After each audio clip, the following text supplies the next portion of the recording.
Hey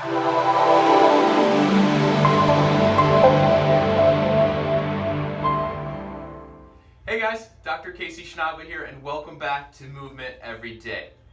Today I want to start a conversation in a series about what I call in our profession as trigger points, or another term for that is knots. Has anyone ever felt, those nodules or kind of like, just ropey, knotty kind of muscle in your shoulders or your back, or anywhere in the body, any muscle for that matter?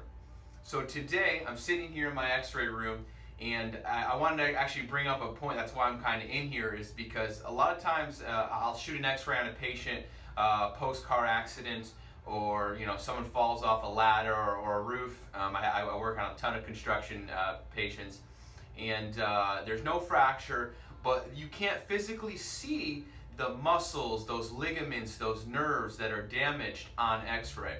X-rays are so good for looking at the bony anatomy, making sure there's no fractures or any dislocations, but it really doesn't assess that soft tissue damage, such as sprains or strains or inflammation. Yeah, you can sometimes see a little bit of inflammation where it might be a little bit more white on an x-ray, but it's very tough.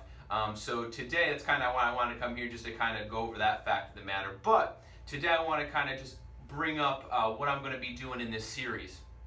So what is a trigger point, or a knot for more of a layman's term? A trigger point is an area of a muscle that is facilitated, or kind of like a little spasm. Your muscles within your body are basically a ton of fibers in a linear or parallel fashion. And think of it as my fingers here. Here's fibers, here fibers, and they mesh together like this. So a muscle such as, like, let's say your bicep, when you contract your bicep, or you take your bicep here and you make it smaller and it makes it nice and firm, those fibers within the muscle belly, they become shortened, okay?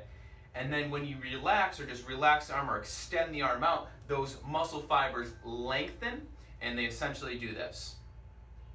So think of muscles as a contracted state and in a relaxed state, but it's a bunch of fibers that go in one direction. Think of it as like, another way of it is like a shirt. You have a bunch of fibers in a shirt. And a trigger point is, let's say you take a piece of thread in a shirt and you pull on it, and it becomes like snarled, or it kind of makes that like ripple in it. That's kind of like what a muscle fiber can do.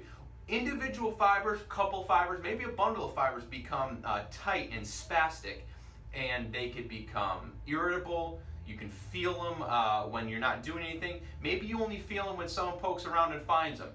But either way, that's what a trigger point or a knot is, and they can happen anywhere in the body. So how do they happen? They happen from a lot of different things. Stress, injury, of course. You get into an accident, you slip and fall, or a sports injury or something like that. A big one is overuse. Say you're an overhead athlete and you're always throwing things with your shoulder here, and you get some trigger points or knots in your shoulder girdle area. Very common. So that's kind of how they start. I actually want to show you a book that I have here, which we're not going to go over today's video because I'm just kind of bringing up the topic, but I love this book. It's The Trail Guide to the Body's Trigger Points.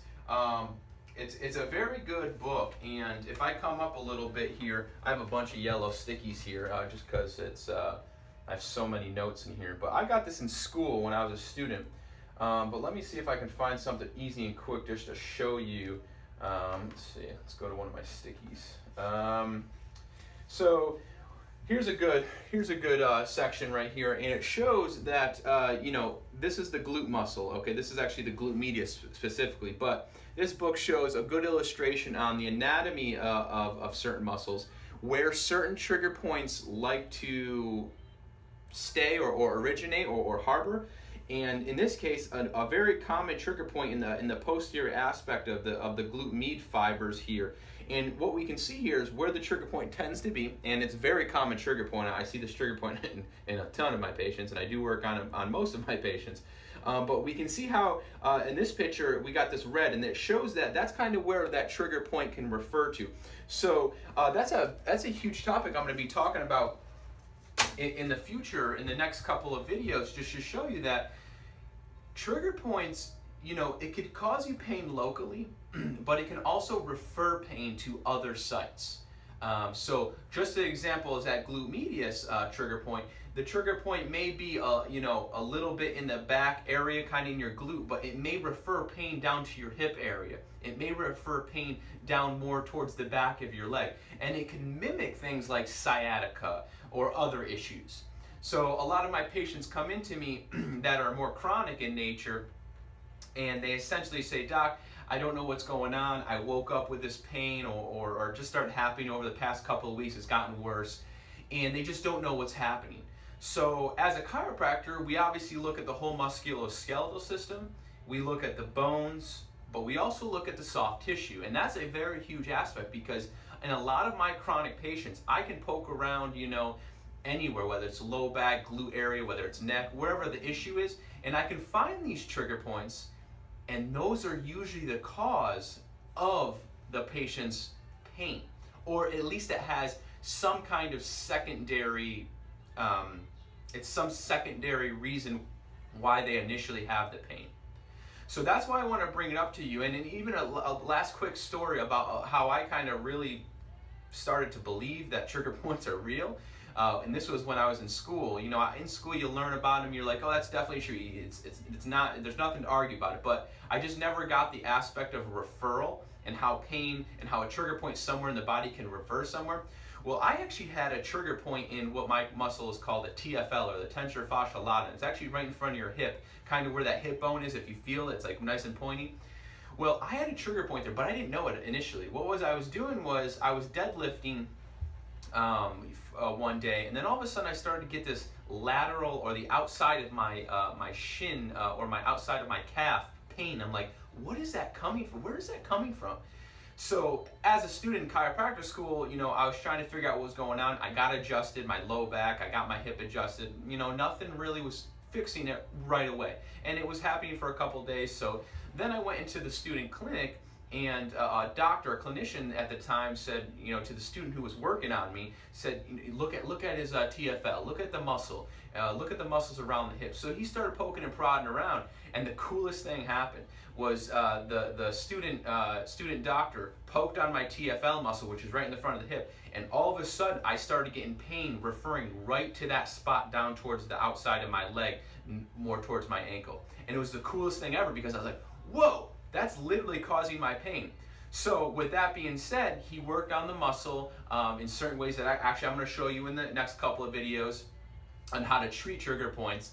There's many different ways, but he worked on them for a little bit, and yeah, believe it or not, 1 or 2 treatments, it was completely gone, and that was it. So it's a super important aspect that we cannot forget about as you who's watching this, or as doctors, because sometimes not all chiropractors, not all physical therapists, that they don't focus on the soft tissue. They just kind of get stuck in their ways. So as a chiropractor, I can see how chiropractors, we all just like to adjust the joints, get those neck adjustments, mid back adjustments, low back adjustments, hip adjustments, ankles, wrists. Those videos that I actually showed you, if you guys want to see what an adjustment looks like, go back on the other videos. But those are kind of what we can get stuck in. And they can work. They can help with relaxing the soft tissue, relaxing those muscles, and help with that. But sometimes you just need to go that extra step and actually work on the soft tissue itself. And trigger points and knots, those are a big culprit of why we have pain. And that's the series that I'm going to be bringing to you. So stay tuned for maybe another video, definitely another video, but maybe 2 or 3, I'm not sure yet. But stay tuned for the following weeks about what trigger points, where I'm going to go over techniques to fix them. I'm going to go over maybe the most common trigger points, and just present that material with you, and hopefully that helps you. Please, as always, go to the bottom, like, comment. I would love if you go to the YouTube channel, subscribe to the channel, and you get the content right when it comes out. Until next week, remember, movement's everything, movement's life.